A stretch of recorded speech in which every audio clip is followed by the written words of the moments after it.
Sometimes the hardest seasons of life are not the ones that break you, but the ones that quietly reshape you. Sometimes the battles you never asked for are the very places where your faith begins to grow roots. And sometimes what feels like a burden today is actually the beginning of something stronger being formed within you. There is a passage in the book of James that challenges the way we see hardship. It does not tell us to simply endure trials, nor does it suggest we ignore pain. Instead, it says something surprising, something almost difficult to accept at first. It tells us to consider it joy when we face trials of many kinds. That idea feels almost contradictory. How can pain and joy exist in the same place? How can struggles, uncertainty, and pressure be something we are told to welcome? But this is not about pretending that suffering is pleasant. It is about understanding what suffering produces. Trials reveal what comfort often hides. When life is easy, it is simple to believe that our strength comes from ourselves. But when challenges arrive, when plans fall apart, when doors close, when we are pushed beyond what we think we can handle, we begin to see clearly. We see our limits, we see our dependence, and we begin to discover a deeper kind of strength that does not come from within us, but is formed through perseverance. James speaks about this process with clarity. The testing of your faith produces perseverance, and perseverance must finish its work so that you may be mature and complete, not lacking anything. There is a purpose in the process. Think about that for a moment. Not just surviving trials, but allowing them to shape you into something more complete, something more grounded, something more resilient. Patience is not formed in moments of ease. It is born in waiting, in uncertainty, in situations where there is no immediate solution. And it is in these moments that something powerful begins to take place inside you. You start to endure, not with bitterness, but with quiet strength, not with despair, but with a growing sense of trust. And slowly, almost invisibly, your faith begins to mature. This kind of growth does not happen overnight. It is not loud or dramatic. It is steady. It is often hidden, but it is real, and it changes you. When you begin to understand this, trials are no longer just obstacles. They become part of a larger story. A story where your character is being shaped, where your faith is being refined. This does not mean that every trial will make sense immediately. There are moments when pain feels overwhelming, when questions remain unanswered, when you wonder why certain things are happening at all. And in those moments, James offers another reminder. If you lack wisdom, ask God. Not with doubt, but with trust. Because in the middle of confusion, wisdom becomes your guide. It helps you see beyond the moment. It helps you respond instead of react. It helps you hold on when everything around you feels uncertain. But there is also a warning here. Doubt can divide the heart. A person who is constantly pulled between trust and fear becomes unstable, like a wave tossed by the wind. Not because they are weak, but because they are unsure of where to stand. Faith does not mean having all the answers. It means choosing where you place your trust, even when answers are not clear. And this is where the real challenge lies. Because trials do not only test your endurance, they also test your focus. They reveal what you truly rely on. Do you rely on circumstances being favorable? Do you rely on things going according to plan? Or do you rely on something deeper, something unchanging? James speaks to both the humble and the rich, reminding us that external status does not define stability. The humble can take pride in being lifted up.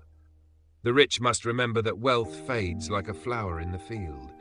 Everything temporary will eventually pass. But what is built through faith, what is formed through perseverance, remains. This is why trials can become a source of joy. Not because they are easy, but because they are meaningful. They are not empty. They are not wasted. They are part of a process that leads somewhere. And yet, not every struggle is the same. James makes a clear distinction between trials and temptations. Trials come from outside. They are circumstances that test your faith. Temptations, however, come from within. They arise from desires that pull you away from what is right. This is important to understand, because in moments of difficulty it can be easy to confuse the two. It can be easy to blame external situations for internal choices. But James reminds us that God does not tempt anyone. Temptation begins with desire, and when desire is allowed to grow unchecked, it leads to sin. and sin, when fully developed, leads to destruction. This is not meant to condemn, but to reveal truth. There is a path that leads to life, and there is a path that leads away from it. Trials are meant to strengthen you. Temptations are meant to distract you. One builds, the other destroys, and often they appear at the same time. You may be going through a difficult season, and in that same season, you may feel the pull to give up, to compromise, to choose what feels easier instead of what is right. This is where awareness matters. This is where you begin to recognize the difference between being tested and being tempted. And this is where your response becomes powerful. Because you are not powerless in this process. You have the ability to choose patience over frustration, to choose trust over fear, to choose integrity over compromise. And every time you make that choice, something within you becomes stronger. James also reminds us of something deeply comforting. Every good and perfect gift comes from above, from a source that does not change like shifting shadows.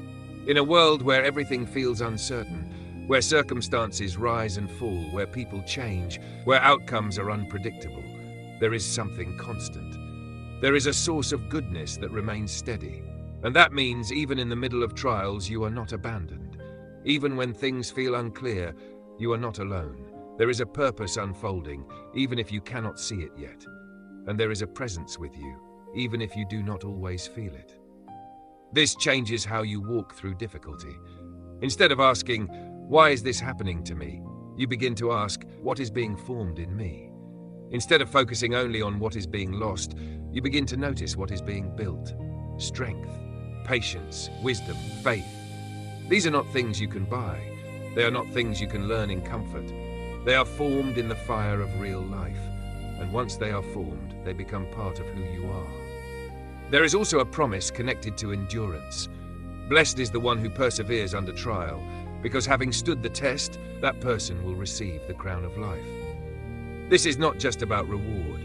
It is about transformation. It is about becoming someone who is not easily shaken, someone who does not collapse under pressure, someone who carries a quiet confidence, not because life is easy, but because they have walked through difficulty and come out stronger. This kind of person is not perfect. They still face challenges. They still have moments of doubt. But they are grounded. They are steady. They are rooted in something deeper than circumstances. And that is what makes all the difference. If you're in a season of trial right now, it may not feel like growth. It may feel like struggle. It may feel like waiting, like uncertainty, like pressure that does not seem to lift. But something is happening beneath the surface. Something that cannot always be seen immediately. Something that takes time. You are being shaped. Your faith is being refined. Your patience is being developed. And while it may not be easy, it is not meaningless. There is purpose in this moment. There is value in this process. And there is a future version of you that will look back and realize that this season, this exact season, was where strength began to grow.